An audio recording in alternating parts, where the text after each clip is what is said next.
ठाकरे बंधूंच्या मुलाखतीचा टीजर आता रिलीज करण्यात आलाय। संयुक्त महामुलाखतीचा एक्सक्लुझिव्ह ट्रेलर आपण आता जय महाराष्ट्राच्या स्क्रीनवर पाहणार आहोत।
प्रॉब्लेम आहे, त्याच्यामुळे नोटाचा पण अधिकार गेला।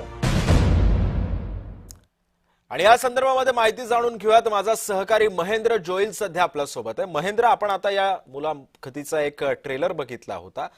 अदानींचा मुद्दा असेल, भ्रष्टाचाराचा मुद्दा असेल, भाजपची चाललेली रणनीती असेल किंवा सर्वसामान्य समस्या असतील मुंबईच्या, या सगळ्या मुद्द्यांवरती या एकंदरीत या मुलाखतीमध्ये चर्चा झाल्याचं आपल्याला पाहायला मिळते। आणखी कोणकोणते मुद्दे या मुलाखतीमध्ये घेरले जाऊ शकतात?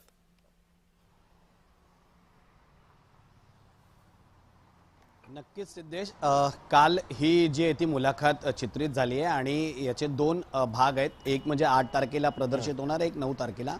दणदणीत आणि खणखणीत मुलाखत असणार आहे असं सामनाच्या या ऑनलाईन ट्विटमधून आपण पाहू शकतो। एकंदरीत मुंबईचे जे प्रश्न आहेत ते प्रामुख्याने मांडले गेलेले पाहायला मिळतात। त्याचमुळे या ज्या व्हिडिओमध्ये जर आपण पाहिले तर महेश मांजरेकरांनी मुंबईत जे ते जे मुंबईतल्या काही समस्या आहेत त्याच्यावरती लाज वाटते अशा शब्दात जे ते बोलले आहेत आणि त्यावरती उत्तरं मिळालेली पाहायला मिळतात। उद्धव ठाकरे, राज ठाकरे यांच्याकडून मुंबईतला ट्रॅफिकचा जो प्रश्न असेल किंवा मुंबईमध्ये जन्माला असेल तर त्या मुंबईच्या प्रश्नांची त्याला जाण असेल। अरे इथे बसवले जे राजकर्ते ते बसवलेले आहेत ते धण्यांचं म्हणजे त्यांच्या प्रमुखांचं ऐकतायत। त्यामुळे ह्या सगळ्या प्रश्नांची उत्तरं आहेत ती आपल्याला या मुलाखतीतून पाहायला मिळणार आहेत। अदानींचं एक मोठं संकट आहे, अदानी जे ते मुंबई गिळतायत असंही संजय राऊतांनी या मुलाखतीत जे ते वक्तव्य केलेलं पाहायला मिळतंय। एकंदरीत या सगळ्या मुलाखतीचा जो भाग आहे तो उद्या सामना ऑनलाईन यातून जो आहे तो प्रदर्शित होणार आहे आणि या अजून काही विषयी चर्चा किंवा जी काय दोन्ही बंधूंनी उत्तरं दिलेली आहेत महेश मांजरेकर आणि संजय राऊत यांना, ती आपल्याला या मुलाखतीत पाहायला मिळतात। उद्या सकाळी जे ते सामना ऑनलाईन या माध्यमातून ह्या मुलाखतीचा पहिला भाग आहे तो पाहायला मिळणार आहे आणि 9 तारखेला याचा दुसरा भाग आहे तो पाहायला मिळणार आहे। एकंदरीत राज ठाकरे यांची आणि उद्धव ठाकरे यांची भाषणं ती अगदी स्फोटक असतात। त्यामुळे राज ठाकरे या दोन भागांमध्ये या मुलाखतीमध्ये काही स्फोटक उत्तरं देतात का या प्रश्नांना, हेही पाहणं महत्त्वाचं असणार आहे। नक्कीच महेंद्र, त्यामुळे आता ह्या मुलाखतीमध्ये आणखी कोणकोणते मुद्दे दोन्ही ठाकरे बंधू लावून धरतात आणि काय बोलतात या मुद्द्यांवरती हे सुद्धा पाहणं महत्त्वाचं ठरणार आहे। धन्यवाद तू दिलेल्या अधिक माहितीबद्दल।